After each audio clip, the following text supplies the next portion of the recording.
Okay, everyone, it's officially 8:30 p.m. Let's grab our seats and get fired up here. My name's Ron. I'm an alcoholic. We got a little battle of the bands going on here. Tonight's speaker's from Brooklyn. Next week, it's going to be from Staten Island. We're going to see who's coming up, who's bringing the goods, the fire and brimstone. So we'll have some fun. We have the world's greatest chairperson stepping up to the plate today. Let's give him a warm welcome, Brian.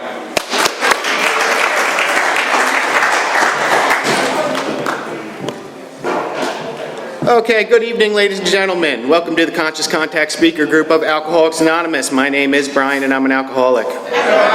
This is a one-hour speaker meeting that meets every Saturday at St. Paul's Lutheran Church. That's 301 North Main Street in Doylestown, PA. The food and the fellowship for this group starts at 8 o'clock, and the speaker comes on at 8:30. The business meeting for this group meets every Saturday at 7 p.m. to 7:30. Feel free to come early and join us. The purpose of this group is to provide a consistent message of hope and recovery through God reliance and service to others through the practice and teachings of the 12 steps. We record all speakers so that others can benefit from their message of recovery. If you wish not to be recorded, simply ask. This is an open meeting of Alcoholics Anonymous. The group would like to welcome everyone, especially newcomers. Is there anyone that is new or visiting from out of town that would like to introduce themselves on a first-name basis so we can welcome you? Yeah. Welcome. Yeah. Hi, everybody. I'm Tara, an alcoholic. It's the first time at this meeting. Tara, welcome. Hi, I'm Laura, an alcoholic. It's my first time at this meeting also. Awesome. Yeah, go ahead. Sarah, welcome. Benji, welcome. Yeah. Welcome. Yeah. Dave, welcome. Good to have you. We get everybody? All right, cool, perfect. The Conscious Contact Speaker Group encourages sponsorship. Would anyone with a working knowledge of the 12 steps and who is willing to sponsor, please raise your hands. So there you go. If you are new, I always say hang out with us after the meeting, talk to some of these people. We'd love to get you into the solution a little bit. Are there any announcements from the floor for the good of AA? Yes? Hi, I'm Teresa, an alcoholic. Teresa. The Jaywalkers Big Book Study, which meets Tuesday nights in Quakertown at 7:30. There will be no meeting this Tuesday because there is an election happening. We will make sure to have a couple of group members there in case anyone new comes. But if you attend that meeting, please pass it around that we are not meeting. Thank you, Teresa. Yeah, Dave. My name is Dave. I'm an alcoholic. Dave. Burning Desire Campfire meeting at Lake Tohey is going to start up on May 3rd. That's from 8:30 p.m. It's an hour-long meeting. Food starts at 7:30. Bring your own chair. Thank you, Dave. Yeah, Nick. My name is Nick. I'm an alcoholic. And for the 7th tradition, if anyone wants to make a donation, we do have a Venmo. Come see me if you'd like to do that. Thank you. We're accepting Bitcoin now, so.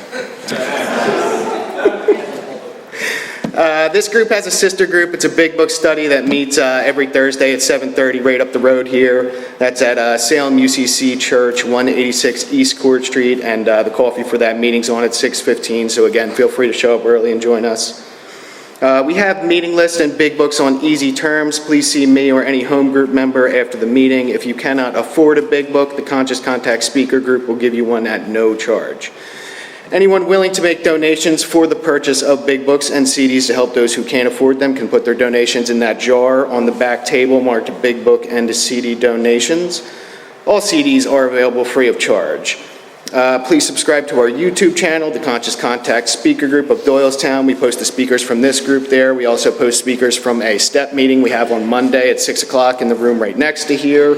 This group also has a Facebook page. It's a good resource to have. We post the happenings for this group's events, anniversaries, celebrations, and a lot of other groups in the area. We'll share things they have going on. So it's a good resource to have to stay tied in with the happenings throughout AA. And with that, I believe Tom is going to come up here. He's going to read our Just for Today prayer.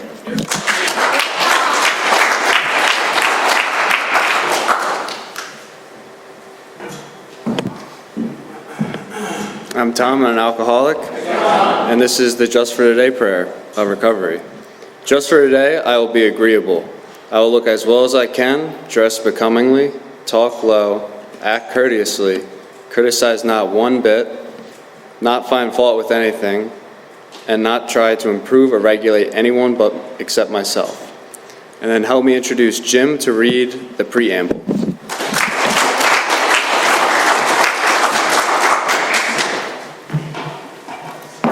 Hi, I'm Jim, and I'm an alcoholic. Alcoholics Anonymous is a fellowship of men and women who share their experience, strength, and hope with each other, that they may solve their common problems and help others to recover from alcoholism. The only requirement for membership is a desire to stop drinking. There are no dues or fees for AA membership. We are self-supporting through our own contributions. AA is not allied with any sect, denomination, politics, organization, or institution. Does not wish to engage in any controversy, neither endorse nor opposes any causes. Our primary purpose is to stay sober and help other alcoholics to achieve sobriety. All right, I'd like to welcome Patrick up here.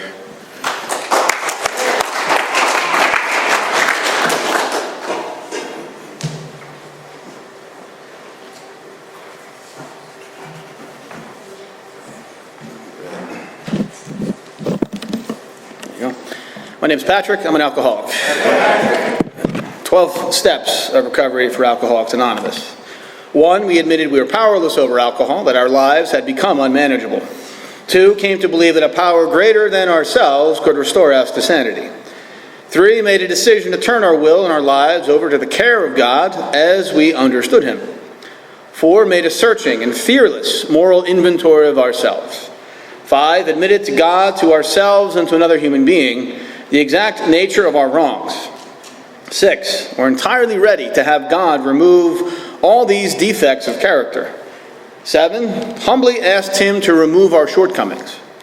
8, made a list of all persons we had harmed and became willing to make amends to them all.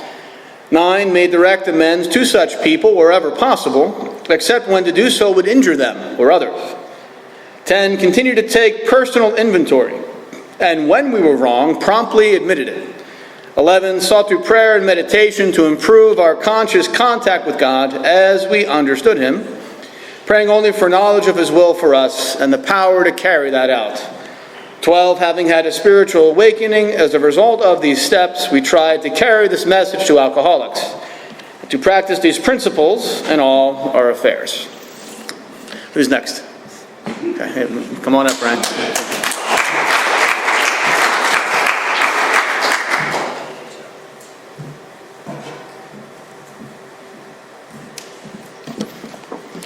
Okay, this group does have a 7th tradition. Every AA group ought to be fully self-supporting, declining outside contributions.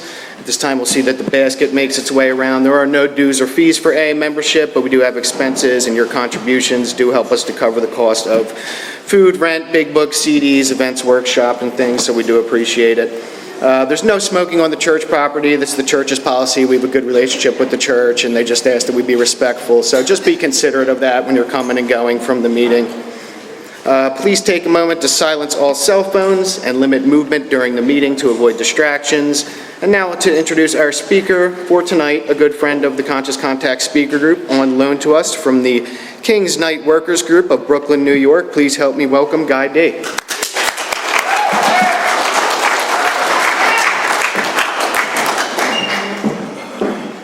Hello everyone, my name is Guy and I'm an alcoholic. All right, first I want to start out by saying I came here and right away I got a resentment and I got insulted because Ron took me up here to set me up and we're setting up the microphone and I'm going a little lower, a little lower, a little lower, and he says to me, "No, Guy, you're not sitting down, you're standing up."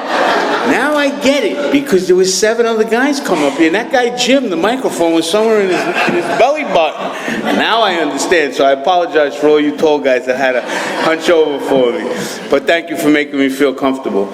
Again, my name is Guy, I'm an alcoholic. I also want to say that, yeah, I'm a little nervous. You know, my fellow Brooklynites here know me. I got a big mouth. I got a guy AA kind of following, you know, and yeah, I'm nervous. Whether it be one person or 100 people, it's just, you know, this is it. This is the way it's been for my sobriety.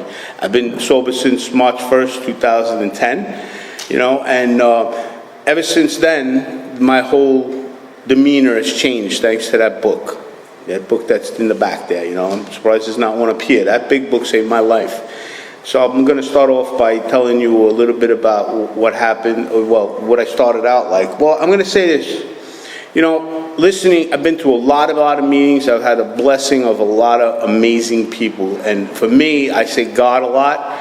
God puts this stuff in my life. God makes it happen. I've had amazing things happen and correlated it with this power of God. I had no problem with religion.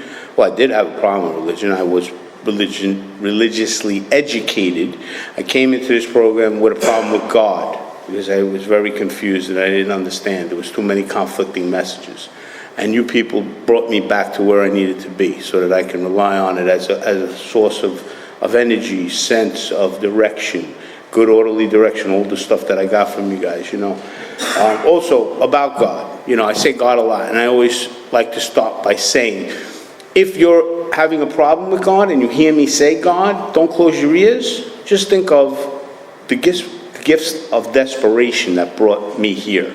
That's what I did in the beginning. I thought about the group of drunks in the beginning because you guys were smiling, laughing, and looking good, and I wanted that, and then had some fallings out with you group of drunks, because that's what we do, and then it was the good orderly direction. And the GOD changed a million times, and it still changes to today. If I had to put a GOD in my life today, it's gratitude over drama. But the great outdoors is a big part of it, and all these things correlate into this one entity, this one power that I thank in the morning and ask for another day of direction. I ask for strength, courage, and wisdom is what I ask for. And it's been working one day at a time. Don't have to worry about tomorrow. I really don't think too much about yesterday, and I just look down at my shoes, and that's where I am. So I will say this, people say, and I've heard, I won't say people say, I say I've heard people say, I remember my first drunk, I remember my last drunk, and I said to myself, yeah, I do. I remember my first drunk, but it's not about the drunk, and I remember my last drunk, and I do. It's not about the drunk, it's about the feelings, and it's about what alcohol was like in my life. From the age of 12, when I took my first drink, I was restless, irritable, and discontent with life. I took the drink, and I loved it because it changed the way I felt, and I blacked out. That was my first drunk. And the people that I were with poured me into, it was a Catholic school, lunchtime thing, they poured me into my seat, and the nun punished me, and that was my first drunk, right? My last drunk. And by the way, the most important thing is there was opportunities during that drinking period, that drinking hour at lunch, right? And I missed all those opportunities because of alcohol. And my last drunk, and that was at 12. My last drunk was at the age of 42. And I drank. I blacked out. But under these circumstances, it was my own power. Well, it was God. That's what it was, the power of God that got me safely back to where I needed to be. And I also missed out on all the opportunities for that time, right? So, and I was restless, irritable, discontent. So all that time, nothing changed with my first drink or my last drink. Alcohol was my solution, and I didn't know how much of a solution until I fell in the middle of that, which I will. Went on, like I started at 12, and then it was periodic, and it was weekends, and it was wherever I could get my hands on it, and I loved it, and I wanted more of it, and all through the teenage years, I did it whenever I could, and I was brought up in a family where mom and dad were at odds with each other, and I know mostly that mom was dad's indentured servant, and that's how it was. It didn't get much love from dad, but we got most of the love from mom, and she made up for it. So that was how it went until it didn't go that way anymore. And the consequences, because they were interested in their business, wasn't present. There was no consequences of my drinking. And again, correlating this with the direction of God from the age of 12, not knowing it even existed. Excuse me. So we...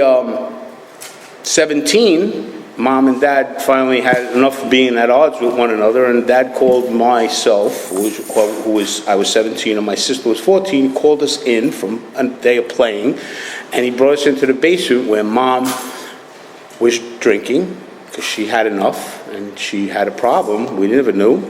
And Dad said, me and your mom are getting divorced, and it's because of you kids, right? 17, so went on like that. And they did, in fact, and then there was no consequences for either one of us, and we went on our own lives, continued to drink. Now, at 17, I was able to introduce, and blackouts were always part of my story, and brownouts, and bad things, and mischievous conduct, and no real consequences, you know. So, and I went on to do this until a couple of more years where there was other substances that were available. And guess what happened? The blackouts stopped. Boy, this is great. No more blackouts. I got this other stuff that I can drink and do, and then then all the action started. You know, then I started getting in a lot of trouble. And again,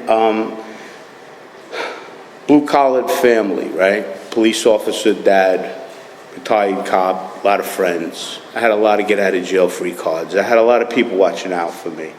I had a lot of privileges, which we called them privileges back then, but it really wasn't a privilege because it led me to have, again, no consequences in my drinking. So when I get in trouble, I get out-of-jail-free cards. And this went on for a while, you know, for a very, very, very long while. And at the age of 18, I got my first real job, right, with a big company. And I became non-functional in this big company. And they were really nice to me, you know. They put me in a real fancy place for 28 days. And I didn't know anything about it. It was a rehab and a detox, and I got an education about the disease I have, which is alcoholism. And it was great, you know, and here I am. And by the way, self-will run riot from the age of 12, force my will into everything and get my way from the age of 12. You tell me I can't do it, like I'm looking at the signs on the floor, it says, please do not remove them. What is my brain telling me? Take one off. That's how it works. I don't care, sober, not sober, that's my thinking. It was that way since 12 years old. So I muscled through my life and did exactly what I wanted to when I wanted to, until I couldn't anymore, and they sent me to this nice place, you know, and I got an education, and I learned about my disease. I was 18 years old, just about turning 19, and I came out with muscles, you know. You take a horse thief, and by the way, nothing I say is my original thought. I used to think that in the beginning. I was like, oh, I think I came up with that. No. I've heard it. I just plagiarized it. I put it around, mold it around in my head, and it comes out how it comes out, you know. And you sober up a horse thief, and you don't teach him differently. He just becomes a sober horse thief, and that's what happened. So when I came out of this place, I was 7 years dry. Right? I muscled through life, took what I wanted, did whatever it took to get what I thought I needed to make me happy, because that was the bottom line for me. I wanted to be happy, right? And I realized that whatever I accumulated never made me happy. And then I come here and I learned that happiness is a byproduct of living the right life. Who would have knew? I didn't live the right life, so there was no way I was going to be happy. This is now. I learned this now when I got sober. So after the 7 years of dry, somewhere in there, I met my wife, who's still my wife, the love of my life, my best friend, and she's 31 years my wife. She taught me the meaning of unconditional love, because she married to 3 different men. She never has to have, well, she could have an affair if she thinks, but she don't need to, because she's been with 3 different men. The man she met, the man I became, and now the man I am today. You know, and she taught me about unconditional love, because I didn't get that growing up. So I come out of this rehab, I'm muscling through life, I'm learning how to do things my way, accumulating, and somewhere along in there is where I lost this thing with God that I was taught in the educational system that I grew up in, you know, because bad things happen. I prayed the way we were taught to pray, and where I grew up was punishing God. If you don't do what you're supposed to do, you're going to brimstone, fire and brimstone, and I was receiving a little bit of that. And I figured out that now I was at odds with this God thing. So, you know, went on. And we got married, right? We got married, and in 1992, when we got married, by that time I accumulated a lot of fancy things, you know, and we were living a pretty good life. And my wife comes from a European family, and, you know, knowing what that's all about, she's going to take care of me, right? So we started visiting places and doing things like normal people would do, and I picked up a drink again. Not thinking anything about it. Haven't had a drink 7 years. I had all the knowledge. I knew what it was all about. Didn't listen to most of the stuff like the disease was doing, push-ups and all that nonsense. Forget about slogans and catchphrases. That's for you people. I'm not like you people. Never felt like I was anybody that I ran into in all that time. You know, I was always different. So after this 7 years, 1992, we get married. I started having socially drinking, and it wasn't too long before blackouts started to happen. We read them off, and all this good stuff would happen. And we're married for about 4 or 5 years, and guess what? And I'm going to say this the way I like to hear it, not the way it's mostly said. My wife got pregnant because it didn't happen by herself. We conceived my son, Nicholas. We got pregnant, right? It's like a lot of guys come up and say, my wife got pregnant. No, that's not what happened. We conceived and planned to have my son, Nicholas. Now, all the great things that happened to me about this program, which, I mean, they get to real fast from now, is the character defects, right? Never realizing the selfishness and all this stuff, but in hindsight, looking back, due to good sponsorship, selfish me was praying for a girl. Again, this guy, God, didn't come true, because I didn't want a boy, because then I had to get involved. I could have had a girl first and continued upon my muscling through the world on guys' terms. Didn't work that way. My son, Nicholas, was born. And everything changed. You know, we say in this program, we come here and what do we have to change? Everything? Well, everything changed. I was no longer the center of attention. In every aspect, my life changed.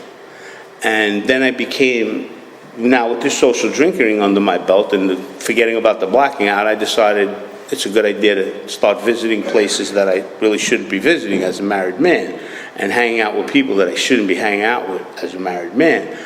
And I did, because no consequences.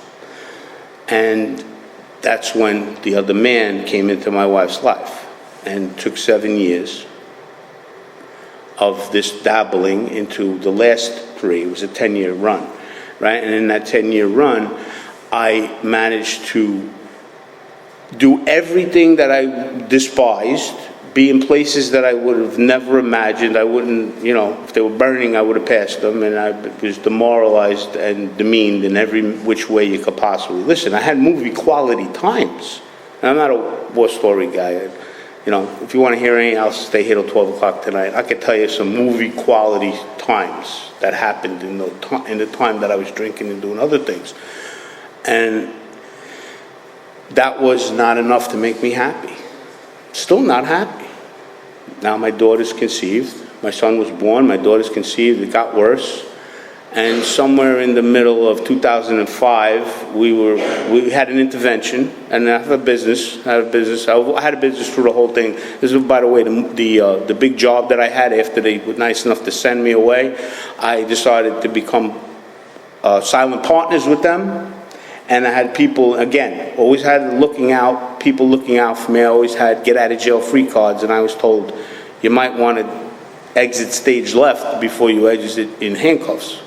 So I said, okay, and I went off and opened the business and have this business to today. I'm blessed to have it. And so I was in this business when my daughter was conceived and my son was born, and so 2005, we had an intervention, right? My best friend and a couple other gentlemen stepped up. And, you know, it's funny because I always, the guy was saying that he was a good leader, very good at taking control. At the meeting I was prior to this, the speaker said he had 64 guys in the army under him, and he was a good leader, but he could never be left on his own. In his own devices, you know. And yeah, I was a good leader. I had appointed these 3 guys to run my business, 1 guy, take care of my family, 2 guys, and manage my finances, 3rd guy, right? This is the alcoholic drug addict at the end of this 10-year run was delegating these jobs, right? Okay.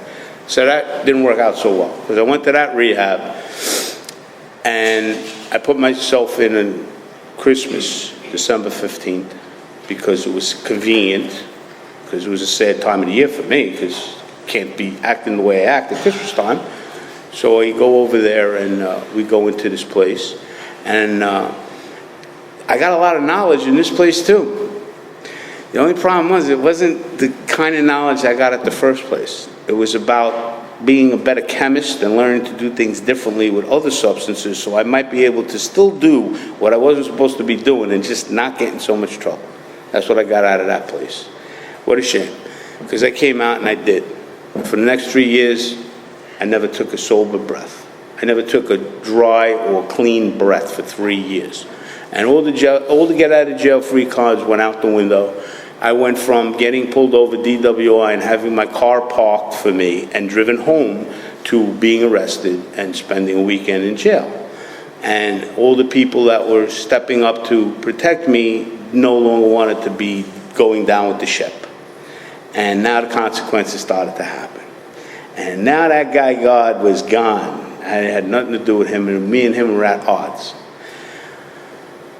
I went all the way down the line and my wife loved that woman to death. I can never repay her. You know, I always told her, I said, you know, and this is, I used to say to her, you can get to be 300 pounds, grow a full beard, and something else, and I'll never leave you. She's stressing, she's pressing me on these issues, by the way, but I love her to death. So she says to me, it's my daughter's communion on Saturday. So she says, you know what, Guy, why don't you go out like Tuesday night? Because I really need you on Saturday, right? I need you to be there. And I thought that was a great idea. And the only problem was I came back an hour late, half-dressed, and almost had a fist fight with my father-in-law in front of the church. And then I went on to put out into 77 of our family and friends what she was dealing with for 10 years.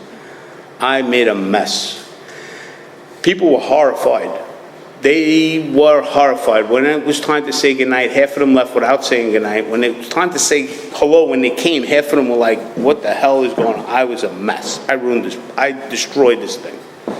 And in the morning, and by the way, my wife used to say things throughout the whole 10 years. She used to say, what are we going to do, Guy? This is happening. We're not paying the mortgage. You're going to get hurt. And I used to have an answer. Every time she said it, I had an answer. Different answer every single time. This is what I'm going to do. This is what I'm going to do. This is what I'm going to do. And I tried to do it, changing the kind of alcohol and all this stuff. And I'm going to get to the book in a minute, because then I'm going to stay on the book, this amazing book that was written.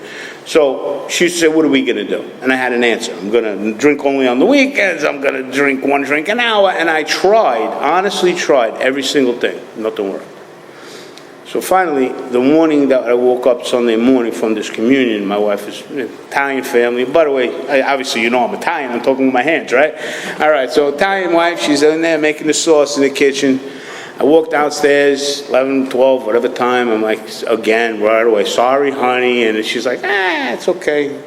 No, a little different thing. Usually when I come down, the kids were like, they got duct tape on their mouths, and there's quiet. There's not a pin drop, because I would be an animal, right? Not this day. Kids were running around, music's playing, my wife's humming a tune, making the sauce. I'm like, oh shit, what happened here?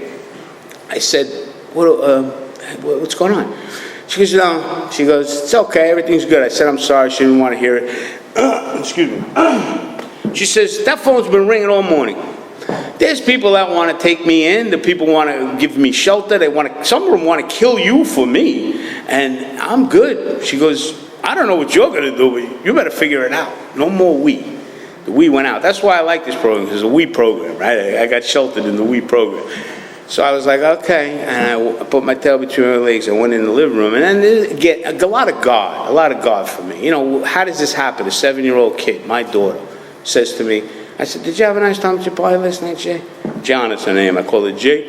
I said, you have a nice time? She goes, yes, Daddy, I did. And my wife, by the way, was the best enabler. Daddy's sick. Daddy's works hard. Look what we have. We go here. We got this. You got to leave Daddy alone. She was the best enabler in the world. My kids had no identity, no identification with what was going on in my life. My son was 10 at this time. My daughter was 7. And she said, Daddy, you were very sick last night. And I just hope you're not going to be like that sick at my wedding. 7 years old. Where does this come from? You know, my buddy asked me today, we said, something coming up here. I said, that's God. And he goes, Was it God or is it a coincidence? Well, today, I can't believe in anything other than everything that happens in my life is directly responsible from my higher power, God. That's for me. You don't have to believe that. You could believe that. I was taught that by 3 different sponsors, and now I'm going to get into this amazing program. So that was it. From that day forward, oh, by the way, just quickly finishing that part up, I walked into the kitchen, and I said, you know what? Yeah, it was bad. Tell you what, and I had been in the first rehab when I came out. It was a mandatory 1-year outpatient from my job, and you had to go to AA, and I did. And I went, and I was 19. I showed up on my bicycle, and in my bicycle gear, and all done up, you know. And I didn't identify. I just looked at all the people and said, "This is not me. I ain't gonna be there," you know. And I said, okay, I'll just do the year, and I did it. And like I said, I came out and steamrolled the world. So I had an idea about AA. I knew it existed. So now I had no more cards up my sleeve. So I said to her, and my backup escape plan, always had a backup escape plan, always. So it was to disappear, because I can't stand it. Right now I'm wearing, with the suit, I have, what do you call it, Under Armour underneath it. I'm cold all the time, so I don't like the cold. So my backup plan was to get in the newest truck of my business and disappear at Fort Lauderdale, because that's where the action is, and everything is yours, right? And I had a guy appointed to sell all my stuff in my business and give all the money to I don't want nothing. I'm just going to leave, because I don't want you to have to tell our children that you threw out their father. That was my grand scheme of things, right? And guess what? She didn't drop to her knees and say, stay. She didn't cry. She didn't say, she said, okay. And this was, you know, now I'm shocked. That's it, I'm done. So I said, I went upstairs and I cried. And I asked God to please, or whatever. I said, please, I can't do this. Even though I think I'm a big shot, I ain't getting in this truck tomorrow morning and going to Florida. So I came downstairs and I said, you know what, I am going to go. But there's a meeting Tuesday night, right? I'm going to try that thing one more time. And I got to tell you, that's where the journey began. That Tuesday night, I went to this meeting, and I wouldn't be able to tell you, kind of got an idea what it was, but I'll tell you one thing. It was an anniversary meeting, right? And here's where God takes over, and this book comes into my life. It was an anniversary meeting. Now, at the time, I'm 300 pounds. I like snacks. There's a lot of snacks up there, right? And my grandmother always told me, Sonny, things happen in trees, you pay attention. And I always hold these old-fashioned things in my heart, right? So I'm really an old-world guinea. Even though I'm born in Brooklyn, I'm an old-world guinea. So 3 things happen. So I walk up to this place, and I clean up pretty good, pretty fast. And there's a guy standing outside that stinks like alcohol. So I said, okay, you look for a meeting? Right away, I'm in charge. Come on, let's go in. I put my arm around the guy. We go in the meeting, head for the snacks. That's number 1, God. Number 2, God, this guy gets up and he says, my name is such and such and so. This is my 6th year anniversary. And I come to these meetings because I have a disease. Bing! 1987, in the rehab, I learned the disease of alcoholism. And this is the medication for my disease. And I come here because I don't want to drink. Number 2, I could do that. Because you know what? I built my business by watching somebody else. So if I could do that, I could do this by doing what he's saying. This is medication for his disease. And for your ladies in the house, I love you to death. And I'm going to get to the lady part of my story, how the sober women in AA saved my life and my marriage. So what happens third? This beautiful young lady walks in a beautiful long red coat, and with a room full of chairs available, she sits next to me. So I'm like, okay, I got to give up drinking. I don't got to give up that. This is beautiful. Yeah, well, God has a way of setting me up, right? It's about getting me to my next meeting is what I was told. And that gave me the incentive to see what Wednesday's meeting was going to be like, you know. And by the way, another God instance, the girl, I didn't see her. I did a 90 and 90.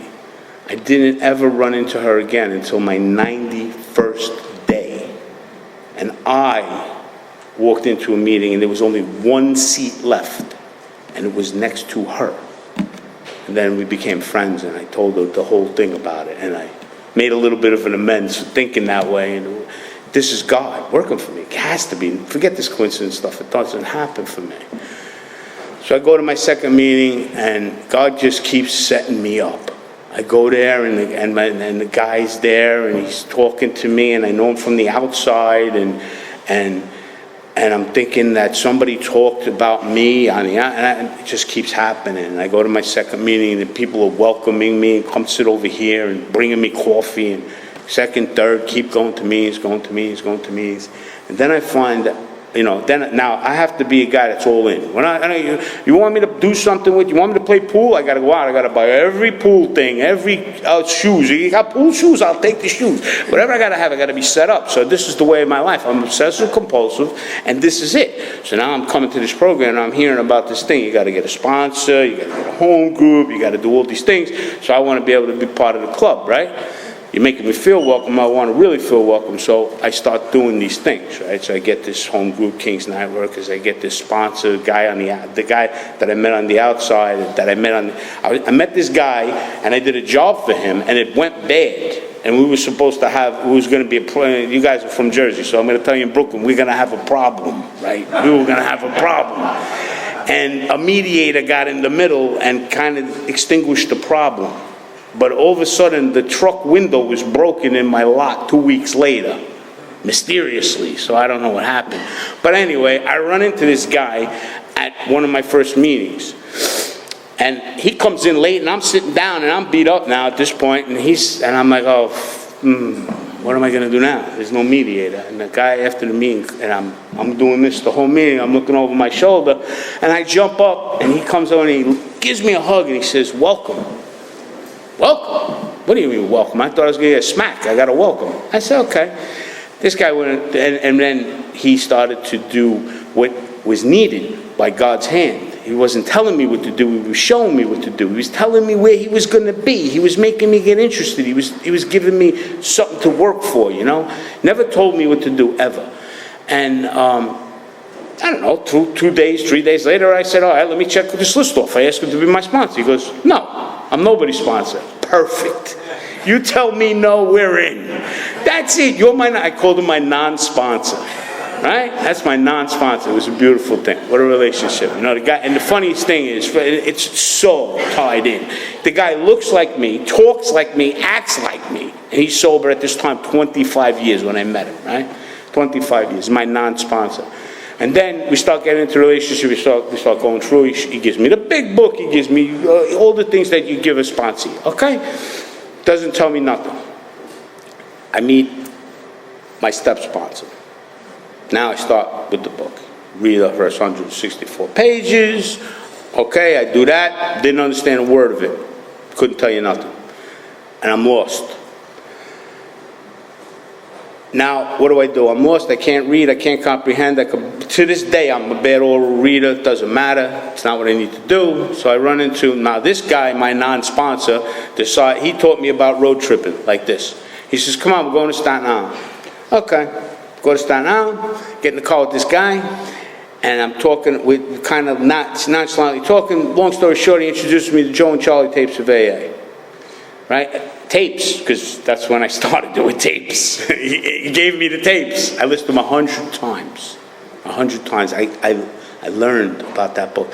Let me tell you something. The preface, when they told me the odds that I had of staying sober, I was going to fight those odds. We got to the doctor's opinion, and he spoke to me in a language that I could understand, that I now saw that I was powerless over alcohol because I couldn't take one drink safely. It was a physical problem. When I took that one drink, it triggered something inside me. And then when I didn't have the drink, it was mental. And I couldn't stop thinking about drinking when I wasn't drinking. And planning my drink. And I'm not going to drink this week. I got to make some money because I got to pay my bills. And then Saturday, I'm going to drink. So that's all I would think about is Saturday. Okay, makes sense. Doctor's opinion. And all the way down the line, the book's telling me why I'm never happy because I'm maladjusted to life. Oh, by the way, I don't know where anything is on any page. That's why I hang out with Jimmy. Because Jimmy tells me where all the stuff is and all the pages. I love that man. I can't tell you nothing. And I can tell you these things because I've been through this work, and I've carried sponsees through this work, and I'm nothing more than an interpreter. I'm a guide. I'll guide you through it. I'll tell you what I did. If you want to do it, fine. I have sponsees that follow it the exact same way, and I have sponsees that do it their own way, but they're staying sober. And there's a difference, by the way. It's in that book, too. We'll stop knocking things off. All right. It's in that book. It says freedom from alcohol. It says sobriety. The purpose of an AA meeting is sobriety, freedom from alcohol through the practice and teaching of the 12 steps of Alcoholics Anonymous. It says sobriety, freedom from alcohol, two different things. I know plenty of people that are free from alcohol. They ain't sober. Sobriety comes from that book. Sobriety comes from this Design for Living. I didn't get this in life. I got it here. I didn't understand these words. I had to have stuff looked up. Will in life, turn my will in life. What the hell does that mean? Will in life. Oh, thoughts and actions. How do I do that? Keep coming, kid. Get to the rest of the steps. How do I turn my thought? I'm not responsible for the thoughts. I am responsible for the actions. And guess what? If you go down, it says, practice these principles in all my affairs. Nothing's perfect. Nothing's perfect. I don't do anything perfectly. I've done unsober acts so many times in my journey, but that's okay. Because I live in 10, 11, and 12. People say, it also says in the book, 10, 11, and 12, and there's a whole lot of information on those steps. There's not a lot on 6 and 7. That's where the root of the problem is, right? My character defects, my shortcomings. 4 and 5, I gotta find out what the hell's wrong with me, because I'm afraid of everything. I'm a tough guy. My whole life I had fights and cried.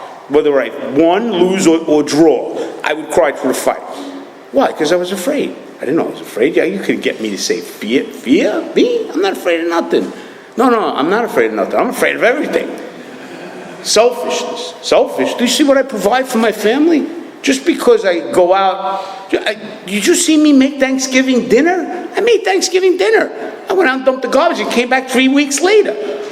What was selfish about that? I don't understand. This was the way I worked. If I had you, today I have people in my life, unbelievable people that God puts in my life. People that are not like me. They don't think like me, they don't act like me, they don't sound like me. I love them. And if you come to AA and you like everybody, you're not coming here enough. I don't like all of them. I love them all. And I look at every person that's put in my life as an opportunity for me to learn something. Honesty, open-minded, and willingness in that book. I was never honest. I lied to cover my lies. Again, with the hands guy. Somebody handcuff me. All right. So I lied to cover my lies. Open-mindedness? Are you out of your mind? If I didn't come up with it, it was not happening. That's it. You could never convince me of nothing. Willingness? Absolutely not.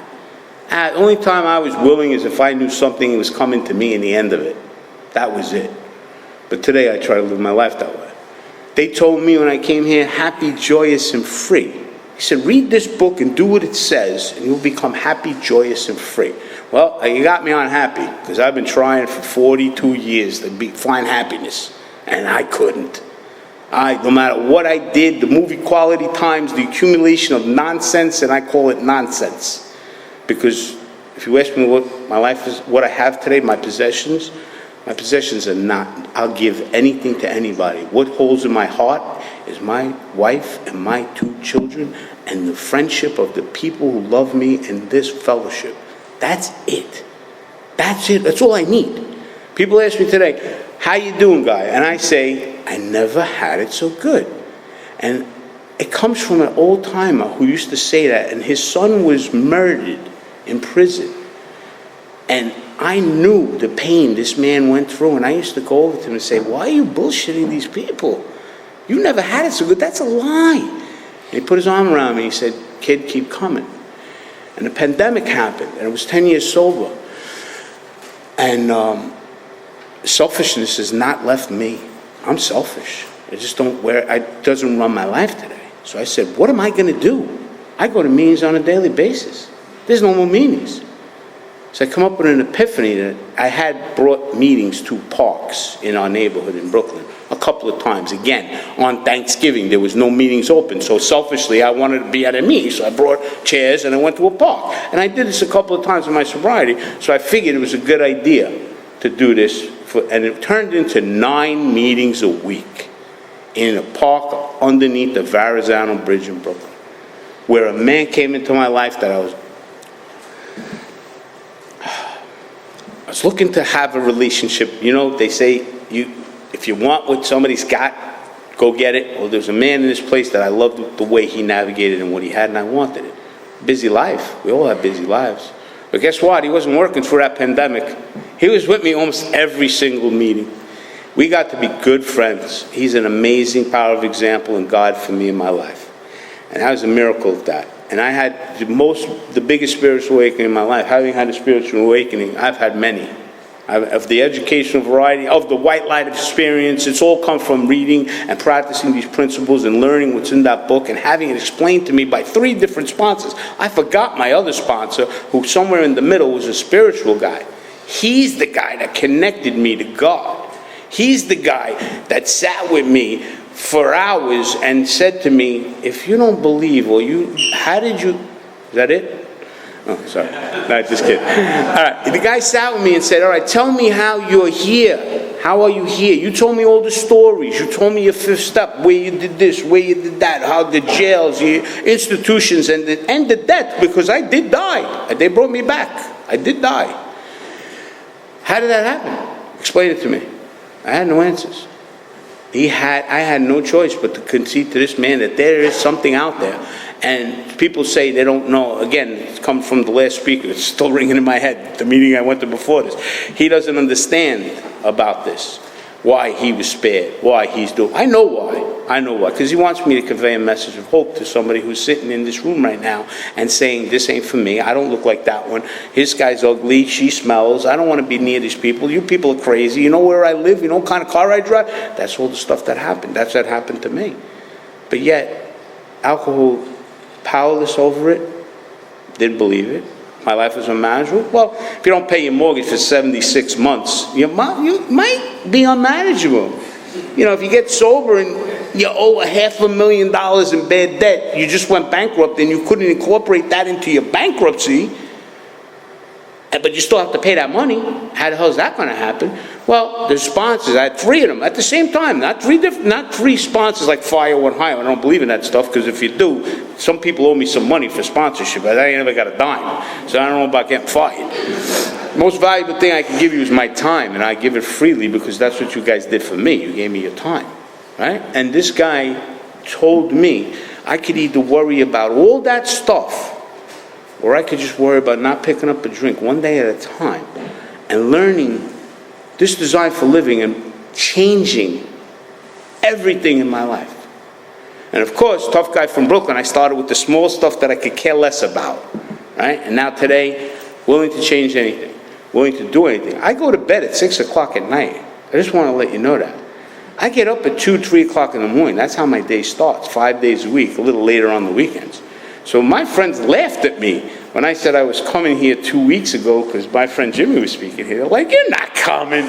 You know how many times I cancel on these guys? Because they say, we're going to do this, we're going to do that, and the phone call comes, you know, I'm sorry. Right? How did I get here? God. Right? And then Ron asks me to speak 2 weeks later on here, and he had something to say, and he was funny too, because he says to Jimmy, he goes, has he got weight? Good.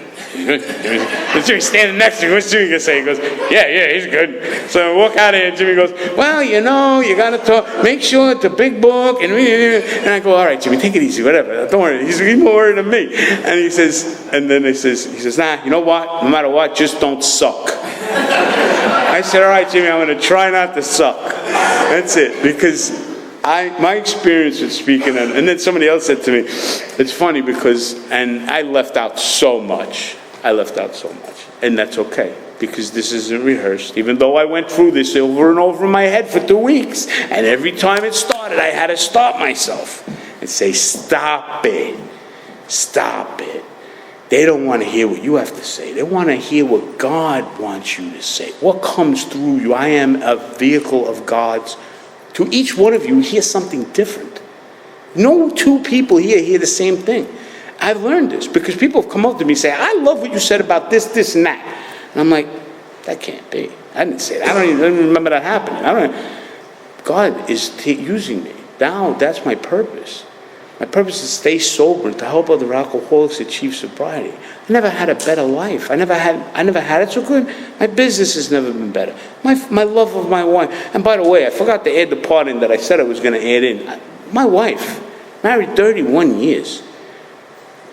4 or 5 years into sobriety, I'm thinking that this ain't the wife for me anymore. You know, she's not on board with this. She's not doing this. She didn't want to go to Al-Anon. She tried it. She didn't identify. She compared. She doesn't understand why I got to go to so many meetings. She constantly asked me, promise me. She constantly would tell me, promise me, Guy, you're not going to drink anymore. And I used to say, I can't do that. I just won't drink today. Well, guess what? 14 years later, she doesn't ask me that question, right? She does got me on Lifestyle 360 tracker, and I'm this busy guy with the sign. I don't even have my phone with me. I don't think it's in the car. But anyway, I got this thing, and it keeps saying allow, not allow, and I'm in the middle of 14 things, and I keep pressing only when you're using the app. So then I get a text. Put your Lifestyle 360 on. Check with a description of what I got to do. All right? I love it at that. But she doesn't ask me to promise that I'm not going to drink anymore. And then she tells me one more thing about my wife. So by the way, I got to back up a little far. So about the women in AA, right? So here we are, 4 years sober, and I'm starting to get a lot of attention. And I'm not 200 or 300 pounds anymore. I'm 160 pounds, and things are going good. And I don't know, maybe I'm not as ugly as I thought I was. And I was starting to get attention from some of the ladies. And the women, those are the ladies, the women in AA came to me. And they came to me hard. I love them to death. They're still in my fellowship right now, and I love them because they put their finger in my chest and told me what was right and what was wrong. And then they love me so much, they don't judge me. I can go to them with what's going on in my marriage and speak frankly to them. I can't go to him because he's going to give me the same answer I got. What do I want to hear what he's got to tell me of why I'm feeling this way about my wife? I need you to tell me. You have to tell me. You got to tell me, why is this? And I got 3 women in my life, and there's more. But there's 3 main ones. Oh, my God. I love them. They come, and all of them texted me, do a great job. We want to, and I could go to them, and they're 3 different, distinctively different women who guide me into being a better husband, into being a better domestic partner. And there's a difference to being a better father, to being a better human being, as opposed to my marriage. And my marriage is flourishing. Love my wife. And they taught me how to become in love with my wife again. Right? I love my wife. Can't imagine my life without her. But the in love part was kind of on the rocks, I want to be in love with this one. No, don't want it that way. Right? Immoral things, I have no problem with that. In sobriety, out of sobriety to today, I still do immoral things. All right, what am I going to do? I'm not perfect. But that's not for me. No. My wife, she's amazing woman. So she does all this stuff because she loves me and she's concerned for me, even though she tells me she's tracking me to make sure I'm home safe and all that. That's bullshit. I don't care. She can do whatever she wants. But the last thing I'll say about her is she did say to me, somehow she didn't know about this, and I'm dressing in a suit, where you going? And I'm like trying to explain. And she still don't get it. 14 years later, she don't get AA, and she don't have to get it. Like my friend Bobby said, she don't have to get it. You got to get it. Okay. So she says to me, she says, okay. And I said to him, oh, by the way, I text my friend Bobby. I said, Bobby, I'm going to be famous finally. Finally, I'm getting the recognition I deserve. Kind of grateful, right? He goes, yeah, an anonymous program, stupid. I said, okay, all right, anonymous program. All right. So my wife says to me, don't worry, when you get home, I'll watch the video. I said, Donna, I'm in an anonymous program. It's an audio. It's at best, I told her. She's the best. I love her. All right, so I'm going to start winding it down. I'm going to give you like 5 minutes at the end. Is that it? All right. Well, I don't want to, but it's funny. One other thing, my friend Lenny says to me, 45 minutes, 50 minutes, a long time. I said, Lenny, you have no idea. Me? I could keep you here for 2 hours. I didn't tell you a tenth of what I wanted to tell you with my feeble mind. I just hope I talked about the big book enough, because if I haven't said it enough, That book saved my life, and I couldn't read one word in it and understand it. I had to be coddled through it. After I listened to Joe and Charlie for 100 times, I had this maniac take me through it on Saturday we have Nathan's in Brooklyn. I'm sure you heard of Nathan's, right? Well, this was a hot dog junkie. I had to buy him a hot dog every friggin' half hour. We'd sit in Nathan's. It cost me like 12 hot dogs. He'd say, I'll have another one. And we sit in Nathan's and we go through this work. And I don't even call it work. I don't know why that word came out of my mouth, because it's not work. It's an enjoyment. I love it. And today and it's taught through the practice and teaching of the 12 steps of alcohol. Yes, we're teachers, we're sponsors, we're guides. Depends on your style. There's tough ones, there's not tough ones. I tell my guys, oh, by the way, there's like 50 people that tell me I'm their sponsor. That's okay. You can't hire me, you can't fire me. If I'm your sponsor, I'm in your life. I know what's going on. I take you through the work, I take you through the big work. We do the steps, I teach you how to put this into your life. I teach you, I show you the pages, I can't remember them, but there's pages that tell me what I gotta do upon awakening, what I gotta do before I go to bed at night. There's the doctor's opinion that tells me what I got, and there's how it works that tell me what I gotta do to make it work. And all this stuff is doable, and everybody's like, and they like to tell you the fourth step. The fourth step is beautiful. It's freeing. How am I gonna fix the problem if I don't know what the problem is? I find out what the problem is in the fourth step. Of course I want to do a searching fearless moral inventory. It's not immoral, it's moral. You want to know about the immoral things, we talk about it later. I wanted to tell you about the moral stuff. I'm right. Justifiable anger is I wore it as a badge. That's not a way to live. There's nothing justified. Nothing. There's no guarantees about tomorrow. I called the guy today who celebrated 36 years. And he's a dry, oh my God, is he a dry guy. And I said to him, if you woke up, happy anniversary. If you didn't, I'll miss you. And I hung up. That's it. That's the truth. That's the truth. That's it. I have people call me and tell me they're going to kill themselves. I says, please don't, I'll miss you. What do you want me to tell you? It does not matter to me what any of you people do. I care. I will do anything in my power to help you. But it does not matter. It does not matter if you drink, if you kill yourself. None of that matters. I have a daughter, I'm going to end, I promise I'm going to end right now. I got a daughter who's graduated in New York City Police Department Academy in a couple of weeks, right? People are saying, oh, I've had every opinion given to me. You know what? That's her path. She said she wants to help people. When I asked her why she wants to be a police officer, she's doing great. She's excited. And I taught my children that if you do, and my son is a caseworker for Child Protective Services of Suffolk County. He's doing it 2 years. He loves it. He puts families together. Could you imagine? He's a Child Protective Service caseworker, and he puts families together. They don't take them apart.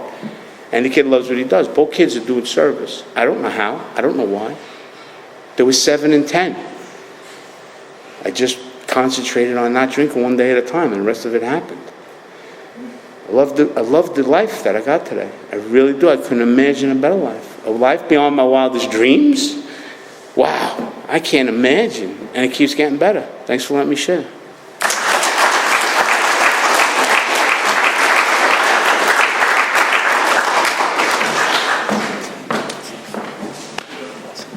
My name's Nick, I'm an alcoholic. Let's have another round of applause for Guy.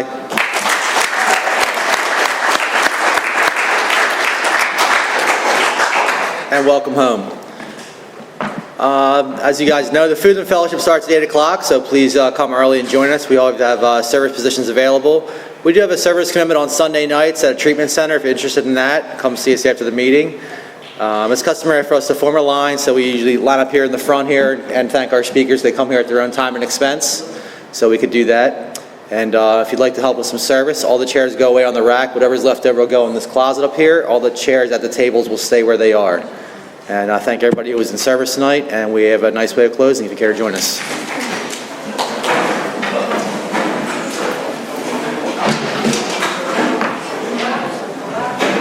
And we do form a circle, or try to.